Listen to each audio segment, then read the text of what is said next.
दोस्तों नमस्कार। मैं आज फिर हाजिर हूँ सामान्य अध्ययन का 100 प्रश्न जो वन लाइनर क्वेश्चन और आंसर होगा।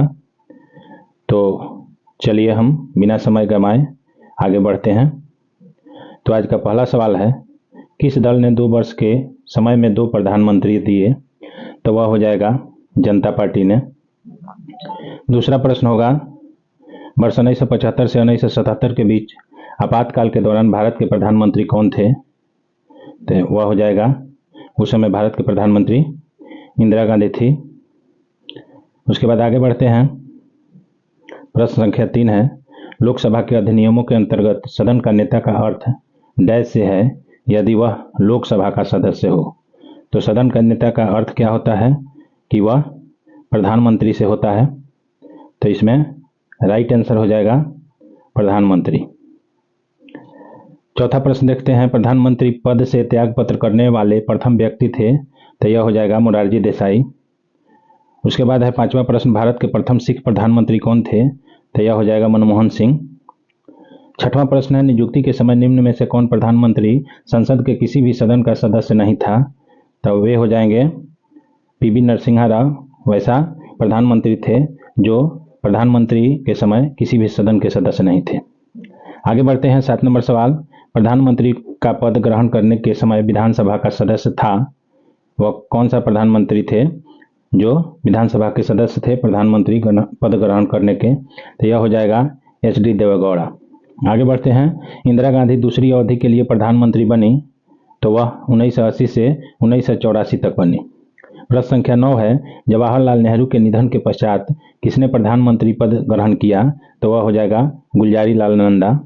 प्रश्न संख्या 10 है, वह प्रथम प्रधानमंत्री कौन थे जिन्होंने संसद सत्र में उपस्थित हुए बिना ही त्यागपत्र दे दिए? तो वे थे चौधरी चरण सिंह। 11 नंबर सवाल है, सामूहिक रूप से मंत्रिपरिषद किसके प्रति उत्तरदायी होता है? तो यह हो जाएगा लोकसभा के प्रति। प्रश्न संख्या 12 है, कोई व्यक्ति संसद के किसी भी सदन का सदस्य हुए बिना केंद्र में कितनी अवधि तक मंत्री रह सकता है? तो वह अधिकतम 6 महीने तक मंत्री रह सकता है। प्रश्न संख्या 13 है, संघीय मंत्रिपरिषद के मंत्री उत्तरदायी होते हैं केवल लोकसभा के प्रति। प्रश्न संख्या 14 है, संसद के 2 क्षेत्रों के बीच अधिकतम कितना अंतराल दिया जा सकता है? तो यह 2 सदन के बीच 2 अंतराल जो होता है, संसद के 2 क्षेत्रों के बीच अधिकतम अंतराल वह 6 महीने का होता है। यह एसएससी 2014 में प्रश्न पूछ चुका है। उसके बाद है, निम्नलिखित में से कौन संसद का अनन्य भाग नहीं है? तो यह हो जाएगा राज्यसभा। यह यूपीपीसीएस में 2004 में प्रश्न पूछ चुका है। उसके बाद है प्रश्न संख्या 16, एक वर्ष में कम से कम कितनी बार संसद की बैठक होना आवश्यक है? तो यह हो जाएगा 2 बार। यह भी यूपीपीसीएस में 1995 में प्रश्न पूछ चुका है। उसके बाद है प्रश्न संख्या 17, यदि किसी सामान्य विधेयक पर राज्यसभा और लोकसभा के बीच गतिरोध आता है तो उसका समाधान कौन करेगा? तो यह संसद का संयुक्त सत्र या एसएससी 2013 में पूछा जा चुका है। यदि दोस्तों अभी तक आप हमारे चैनल पर बने हुए हैं तो हमारे चैनल को यदि सब्सक्राइब नहीं किए हैं तो सब्सक्राइब कर दें, बाकी लाइक करें, कमेंट्स करें और शेयर करें। तो चलते हैं प्रश्न संख्या 18 को देखते हैं। अस्थायी संसद भारत में कब तक अस्तित्व में रही? तो वह 17 अप्रैल 1952 तक। उसके बाद है 19 नंबर सवाल, साधारण विधेयक से संबंधित गतिरोध को दूर करने के लिए संसद के दोनों सदनों की संयुक्त बैठक कौन बुलाता है? तो वह हो जाएगा राष्ट्रपति। यह एसएससी 1999 में प्रश्न पूछा जा चुका है। प्रश्न संख्या 20 है, भारत की संसद के दोनों सदनों की संयुक्त बैठकें किस लिए आयोजित की जाती है? तो उत्तर हो जाएगा उस विधेयक पर विचार करने तथा उसे पारित करने के लिए जिस पर दोनों सदनों में मतभेद हो। यह एनडीए की परीक्षा में 2014 में पूछ चुका है। प्रश्न संख्या 21 है, भारतीय नागरिकता नहीं प्राप्त की जा सकती? तो यह हो जाएगा भारतीय बैंक में धन जमा करने से भारतीय नागरिकता नहीं मिल सकती है। प्रश्न संख्या 22 है, एक व्यक्ति नागरिकता के अधिकार कैसे खो सकता है? एक कारण हो सकता है एक व्यक्ति दूसरे राज्य की नागरिकता ले लेता है। प्रश्न संख्या 23 है, भारतीय संविधान का कौन सा अनुच्छेद राज्य सरकारों को ग्राम पंचायत के गठन का निर्देश देता है? तो यह हो जाएगा अनुच्छेद 40। प्रश्न संख्या 24 है, संविधान के अनुच्छेद 1 में भारत को क्या कहा गया है? तो उत्तर हो जाएगा राज्यों का संघ। प्रश्न संख्या 25 है, संविधान का कौन सा अनुच्छेद मंत्रिपरिषद के गठन के बारे में आधारभूत नियम निर्धारित करता है? तो यह अनुच्छेद 75 हो जाएगा। प्रश्न संख्या 26, भारतीय संविधान का कौन सा अनुच्छेद नई अखिल भारतीय सेवा की स्थापना का प्रावधान करता है? तो यह हो जाएगा अनुच्छेद 312। उसके बाद है प्रश्न 27, भारतीय संविधान का कौन सा अनुच्छेद विभिन्न आधारों पर किसी भी भारतीय नागरिक के साथ भेदभाव से संबंधित है? तो यह हो जाएगा अनुच्छेद 15। उसके बाद है प्रश्न संख्या 28, संविधान में मंत्रिमंडल शब्द का एक बार प्रयोग हुआ है और यह किस अनुच्छेद में? तो अनुच्छेद 352 में हुआ है। प्रश्न संख्या 30 है, नीति निर्देशक सिद्धांतों के निम्नलिखित अनुच्छेदों में से कौन सा अंतर्राष्ट्रीय शांति और सुरक्षा के संवर्धन से संबंधित है? तो यह हो जाएगा अनुच्छेद 51। प्रश्न संख्या 30 है, भारतीय संविधान के किस अनुच्छेद में अनुसूचित जातियों और अनुसूचित जनजातियों के लिए आरक्षण का प्रावधान किया गया है? तो यह हो जाएगा अनुच्छेद 335। प्रश्न संख्या 31 है, संविधान का कौन सा अनुच्छेद भारत के नियंत्रक और महालेखा परीक्षक के कर्तव्य को निर्धारित करता है? तो यह हो जाएगा अनुच्छेद 149।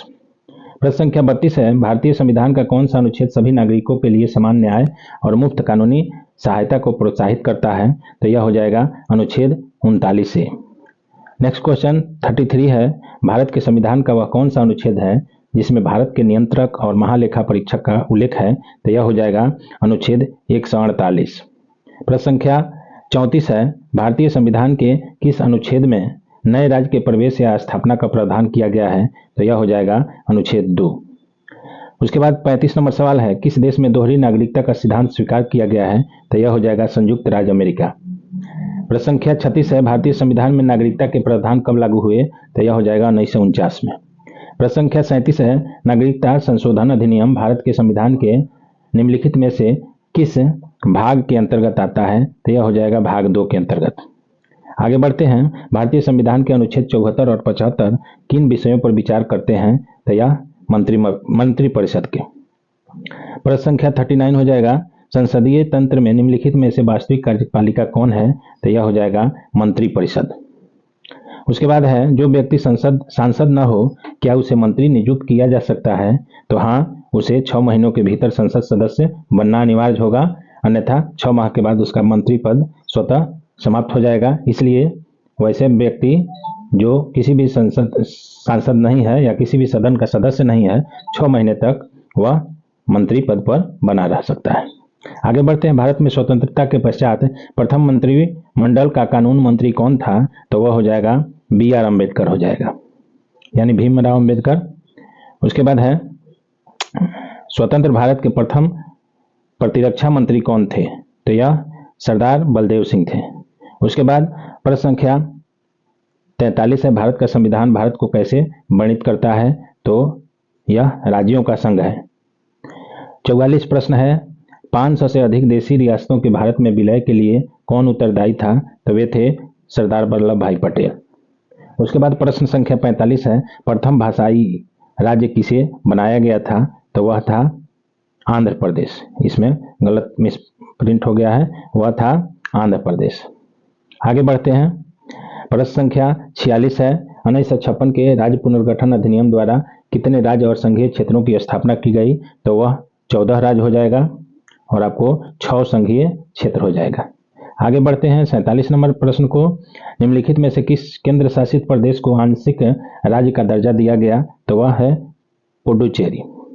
उसके बाद प्रश्न संख्या 48 है, निम्नलिखित में से किस वर्ष सिक्किम को राज्य का दर्जा दिया गया? तो वह हो जाएगा 1975 को।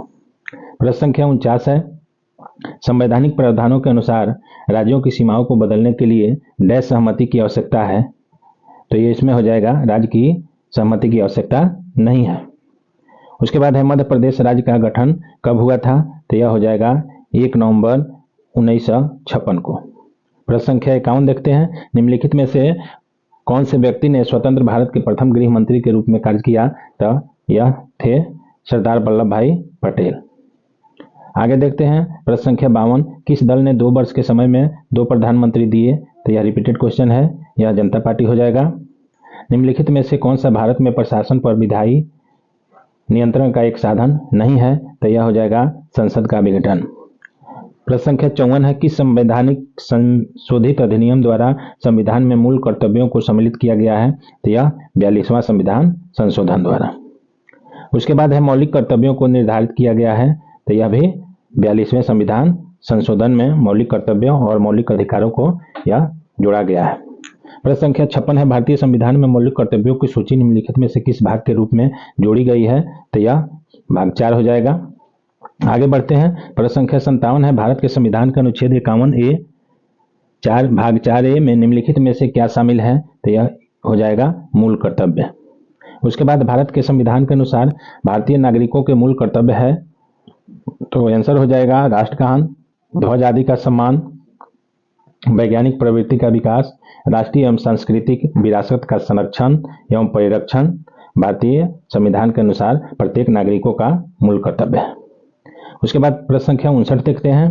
संसदीय समिति प्रणाली के तहत 12 अप्रैल 1993 में से कितने समितियों ने कार्य करना शुरू किया, तो वह हो जाएगा 17 समितियों ने। प्रश्न संख्या 60 है, निम्नलिखित में से कौन सी संसदीय समिति में राज्यसभा का कोई सदस्य नहीं होता, तो यह प्राक्कलन समिति हो जाएगा। प्रश्न संख्या 61 है, संयुक्त संसदीय समिति में लोकसभा तथा राज्यसभा के सदस्यों की संख्या क्रमशः होती है, तो यह हो जाएगा 30 और 15। आगे देखते हैं। प्रश्न संख्या 62, निम्न में से कौन सा सार्वजनिक व्यय पर संसदीय नियंत्रण का अंग नहीं है, तो यह हो जाएगा भारत का नियंत्रण एवं महालेखा। प्रश्न संख्या 63 है, लोक लेखा समिति में कितने सदस्य हैं, तो यह हो जाएगा 22। उसके बाद है 64 नंबर, कौन विषयगत समिति है, तो कृषि समिति, पर्यावरण एवं वन समिति, विज्ञान एवं प्रौद्योगिकी समिति। प्रश्न संख्या 65 है, सामूहिक रूप से मंत्रिपरिषद किसके प्रति उत्तरदायी होता है, तो यह लोकसभा के प्रति। यह यूपीएससी 1982, 1984, एसएससी 2010 और यूपीपीसीएस 2012 में प्रश्न पूछा जा चुका है, तो यह बहुत ही इंपॉर्टेंट क्वेश्चन है। आगे बढ़ते हैं। प्रश्न संख्या 66, सार्वजनिक लोक लेखा समिति में राज्यसभा के कितने सदस्य हैं, तो वे 7 हो जाएंगे। उसके बाद है, किन राज्यों में साझा उच्च न्यायालय है, तो साझा उच्च न्यायालय वाला राज्य है महाराष्ट्र और गोवा। उसके बाद है 68 नंबर में, अंडमान व निकोबार द्वीप पर निम्नलिखित उच्च न्यायालयों में से किस एक का क्षेत्राधिकार है, तो यह कलकत्ता उच्च न्यायालय का। उसके बाद है 69, भारत के 25 उच्च न्यायालयों में किसकी स्थापना सबसे बाद में हुई, तो आंध्र प्रदेश का उच्च जो न्यायालय है वह उसका स्थापना 25 न्यायालयों में सबसे बाद में हुआ है। उसके बाद है 70 नंबर सवाल, उत्तराखंड उच्च न्यायालय की स्थापना कहाँ की गई है, तो यह नैनीताल हो जाएगा। उसके बाद है 71 नंबर सवाल, 2 या अधिक राज्यों के लिए एक उच्च न्यायालय की स्थापना किसके द्वारा की जा सकती है, तो यह उत्तर हो जाएगा संसद द्वारा पारित एक कानून द्वारा। 72 नंबर सवाल है, बंदी प्रत्यक्षीकरण याचिका के अतिरिक्त किस याचिका को उच्च न्यायालय जारी कर सकता है, तो यह हो जाएगा उत्प्रेषण, परमादेश और अधिकार परीक्षा। उसके बाद है प्रश्न नंबर 73 है, सबसे पहले किस उच्च न्यायालय ने घोषणा की थी कि बंद असंवैधानिक है, तो यह केरल उच्च न्यायालय सबसे पहले बताया था कि बंद जो है वह असंवैधानिक है। प्रश्न संख्या 74 है कि किसी न्यायाधीश को एक उच्च न्यायालय से दूसरे में स्थानांतरित करने का अधिकार निम्नलिखित में से किसको है, तो यह भारत के राष्ट्रपति को यह अधिकार है। यह एसएससी 2002 और 2004 में प्रश्न पूछा जा चुका है। उसके बाद आता है 75 प्रश्न संख्या है, उच्च न्यायालय के मुख्य न्यायमूर्ति और अन्य न्यायाधीश कितनी आयु तक पद पर बने रह सकते हैं, तो वह होगा 62 वर्ष तक। यह भी एसएससी 2013 में पूछा जा चुका है।